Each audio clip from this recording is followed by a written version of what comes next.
बिस्मिल्लाहिर रहमानिर रहीम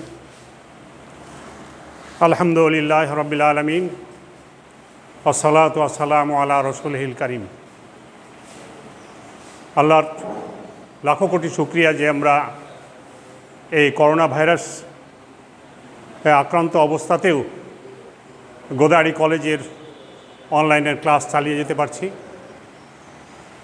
আজকে আমি ইংরেজির ওপর যে ক্লাসটি পরিচালনা করব, আমি Mohammad Abdur Rahman, principal of this college. আজকে আমি ইংরেজির সেন্টেন্স মেকিংয়ের ওপর একটা ডিসকাশান রাখব। আশা করি এই ডিসকাশানটি স্টুডেন্টদের জন্যে অত্যন্ত উপযোগী এবং অত্যন্ত প্রয়োজনীয় একটি টপিকস। আমরা অনেকেই উচ্চশিক্ষা অর্জন করি,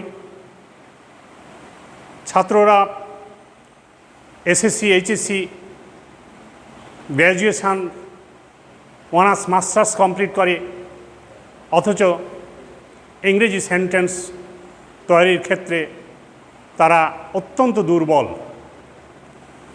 এই সমস্ত ছাত্রদের, শিক্ষার্থীদের দুর্বলতা কাটিয়ে ওঠার জন্যেই আমার আজকের এই প্রয়াস। যখন একটা স্টুডেন্ট ডিগ্রি পাস করে কিংবা অনার্স মাস্টার ডিগ্রি পাস করে যদি বলা হয় যে ইংরেজিতে 5টি সেন্টেন্স বলো, তখন দেখা যায় প্রথম সেন্টেন্স বলতেই তারা দ্বিধাবোধ করে। অথচ কিছু টপিকস রয়েছে, কিছু ফর্মুলা রয়েছে, যে ফর্মুলাগুলো একটু যদি আয়ত্ত করা যায় তাহলে শত শত সেন্টেন্স ফ্লুয়েন্টলি তারা বলতে পারবে, লিখতে পারবে। তা আসুন আমরা ইংরেজি সেন্টেন্স কাকে বলে, ইংরেজি সেন্টেন্স কি, এই সম্পর্কে একটু ক্লিয়ার কনসেপশন থাকা দরকার। ইংরেজিতে যদি একে সংজ্ঞায়িত করা হয়, a sentence is a group of words having a subject and a predicate or finite verb of its own, and it makes a complete sense. In other words, in clause, we also see that in a clause there is a subject and a predicate of its own, but it does not complete the sense of the speaker. This is the difference between clause and sentence. আমরা একটা জিনিস সবসময় লক্ষ্য রাখতে হবে যে বাংলাতে একটি কথা রয়েছে যে কর্তা, ক্রিয়া, কর্ম ইংরেজি বাক্যের ধর্ম।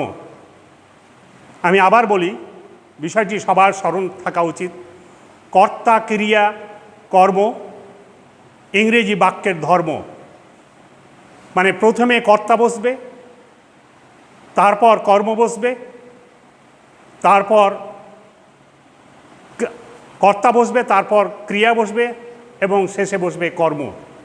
এই জিনিসটি যদি আমরা খেয়াল রাখি তাহলে ইংরেজিতে সেন্টেন্স তৈরি করা খুব সহজ হবে।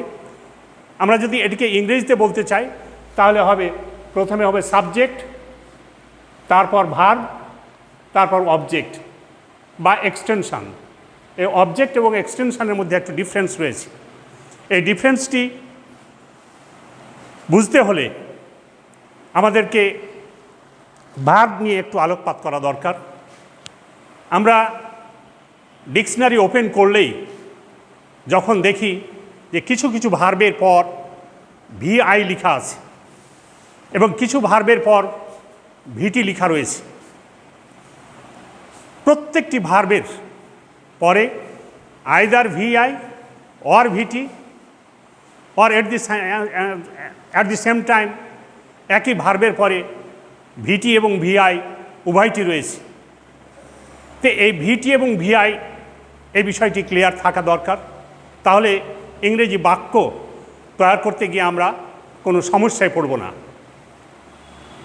তো ভিটি কি? ভিটি এর ফুল ওয়ার্ড হচ্ছে ভার্ব ট্রানজিটিভ বা সকর্মক ক্রিয়া। যে ক্রিয়ার কর্ম রয়েছে সেটিকে ভিটি বলা হয়। যেমন কেউ যদি বলে যে সে কি খেলছে, তাহলে স্বভাবতই আমরা বলি যে সে ক্রিকেট খেলছে, অথবা ফুটবল খেলছে, অথবা দাবা খেলছে, এরকম একটি কথা বলি। আবার যদি বলে যে সে কি খায়, তখন আমরা একটা খাবারের নাম বলি। সে রুটি খায়, কিংবা ভাত খায়, কিংবা পরোটা খায় ইত্যাদি বলি। এটি হচ্ছে ভিটি, মানে ভার্বকে কি বা কাহাকে দ্বারা প্রশ্ন করে যদি উত্তর পাই তাহলে সেটি ভিটি। পক্ষান্তরে ভার্বকে কি বা কাহাকে দ্বারা প্রশ্ন করে যদি কোনো উত্তর না পাই তাহলে সেটি হচ্ছে ভিআই। যেমন আমরা যদি বলি যে গো, গো মানে যাওয়া। এখন কাকে যাওয়া, এর উত্তর নাই। কি যাওয়া, এর উত্তর নাই। তাহলে যে সমস্ত ভার্বের কি বা কাহাকে দ্বারা প্রশ্ন করে উত্তর পাওয়া যায়নি বা উত্তর পাওয়া যায় না, সেটি হচ্ছে ভার্ব ইনট্রানজিটিভ। ইনট্রানজিটিভ ভার্বের পরে সরাসরি কোনো অবজেক্ট বসবে না, এবং ট্রানজিটিভ ভার্বের পরে অবজেক্ট বসবে। এই বিষয়টি যদি আমরা পরিষ্কার হই তাহলে এই স্ট্রাকচারটি, that is subject plus verb plus object or extension, এই স্ট্রাকচারটি বোঝা খুব সহজ হবে। যেমন আমি একটি উদাহরণ লিখেছি, দে গো। আমি এখানে যদি সেন্টেন্স ফুল স্টপ দিয়ে দিই তাহলে সেন্টেন্স কমপ্লিট। ইনট্রানজিটিভ ভার্বের পর আমি যদি ফুল স্টপ দিয়ে দিই তাহলে সেন্টেন্সটি কমপ্লিট হবে। They sleep, they go, they swim, I listen, sentence correct. But if we want to extend this sentence, we need a prepositional object. Preposition দিয়ে একে এক্সটেন্ড করতে হবে, তখন এটির নাম হবে এক্সটেনশন। এটি অবজেক্ট সরাসরি বলা যাবে না। যদি বলতে হয় তাহলে প্রেপোজিশনাল অবজেক্ট বলতে হবে। আবার যদি দেখি যে ট্রানজিটিভ ভার্ব আছে, যেমন দ্বিতীয় নাম্বার উদাহরণে দে প্লে, তারা খেলে। এখানে স্বভাবতই প্রশ্ন আসছে কি খেলে। এই কি খেলে এর উত্তর যদি না বলি তাহলে আমাদের পরিষ্কার একটি ধারণা আমরা পাবো না, পরিষ্কার তথ্য পাবো না, ইনফরমেশান পাবো না। সেই কারণে প্রাসঙ্গিক কথা যে যখনই ট্রানজিটিভ ভার্ব হবে, ট্রানজিটিভ ভার্বের পরে একটি প্রাসঙ্গিক অবজেক্ট বসবে। যেমন I play football, I play cricket, I play chess, I play ludo, such and such. Any type of game, I play, the name of any of the game. এভাবে আমরা যদি দেখি তাহলে এই স্ট্রাকচারটা যদি ফলো করি তাহলে আমাদের ইংরেজি সেন্টেন্স তৈরি করা কোনো কঠিন কাজ নয়।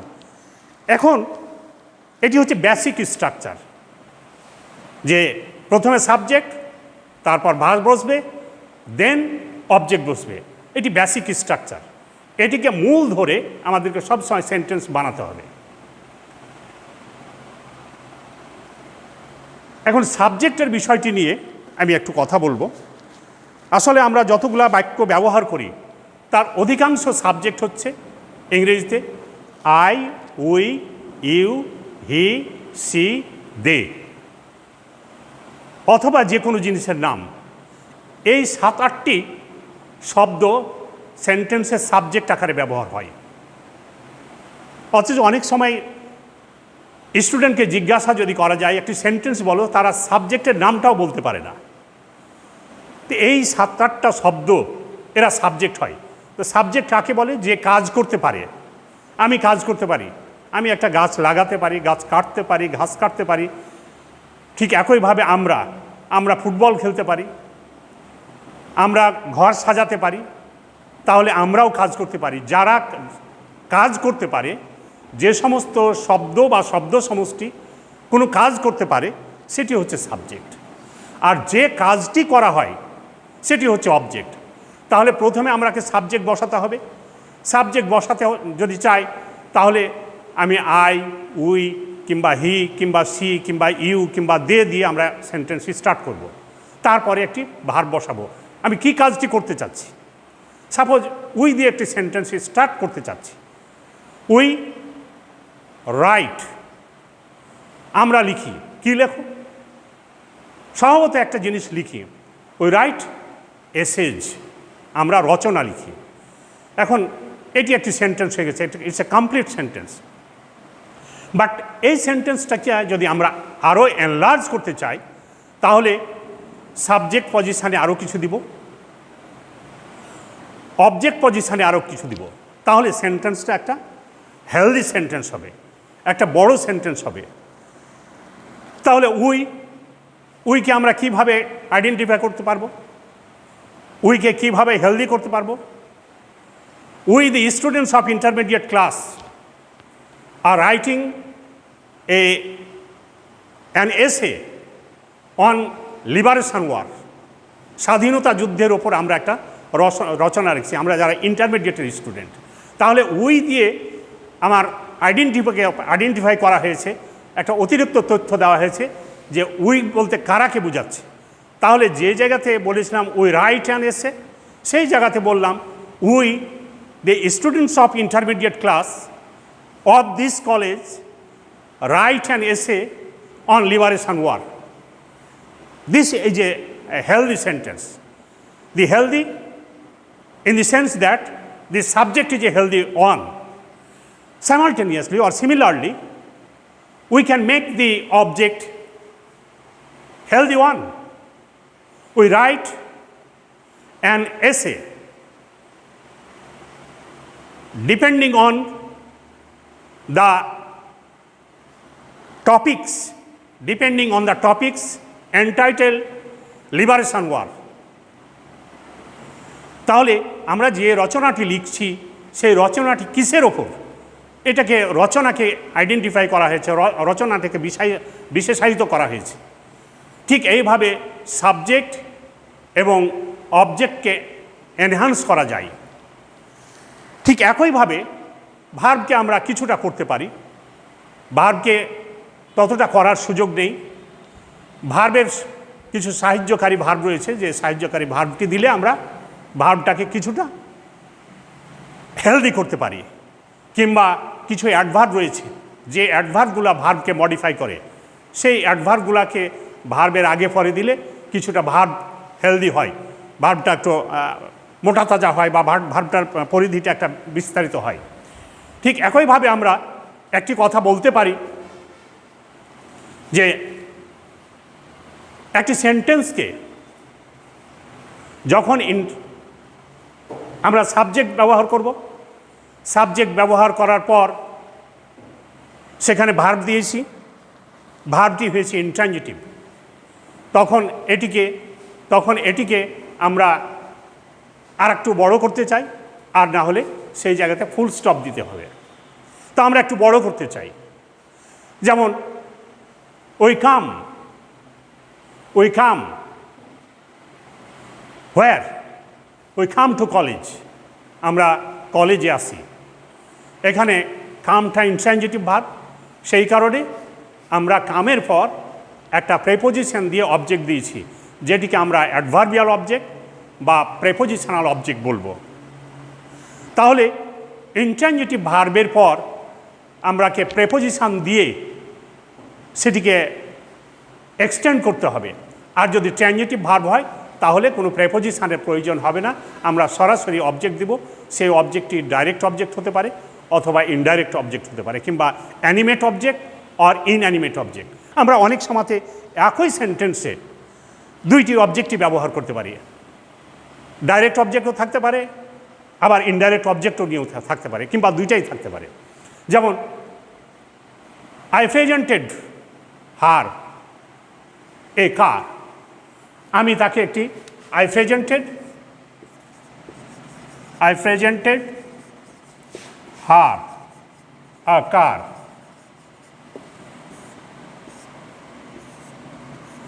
This is the subject, verb transitive, animate object, inanimate object. আমাদের এই কথাটি খেয়াল রাখতে হবে, animate object, inanimate object.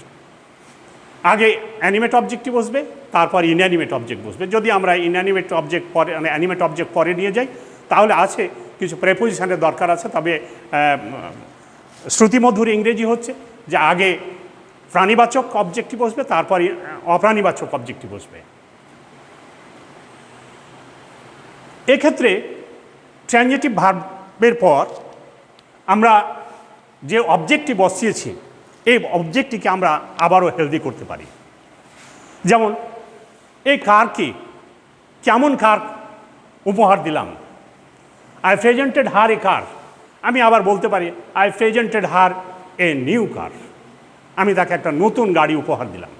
or I presented her a second hand car, or I presented her a green car বা ব্রাইট গ্রিন কার। এইভাবে আমরা এই অবজেক্টটিকে হেলদি করতে পারি। এই সেন্টেন্সটিকে আরও হেলদি করার জন্যে আমরা কিছু অ্যাডভার্ব ব্যবহার করতে পারি। যেমন রিসেন্টলি একটি অ্যাডভার্ব, সম্প্রতিকালে I presented her a new car. সম্প্রতিকালে আমি তাকে একটা গাড়ি উপহার দিলাম। তাহলে এখানে রিসেন্টলি যোগ করে দিলে recently I presented her a new car or second hand car। তাহলে এই সেন্টেন্সটি একটি হেলদি সেন্টেন্স হলো। ঠিক একইভাবে আমরা পরে আরও কিছু অ্যাড করতে চাই। Recently I presented her a new car.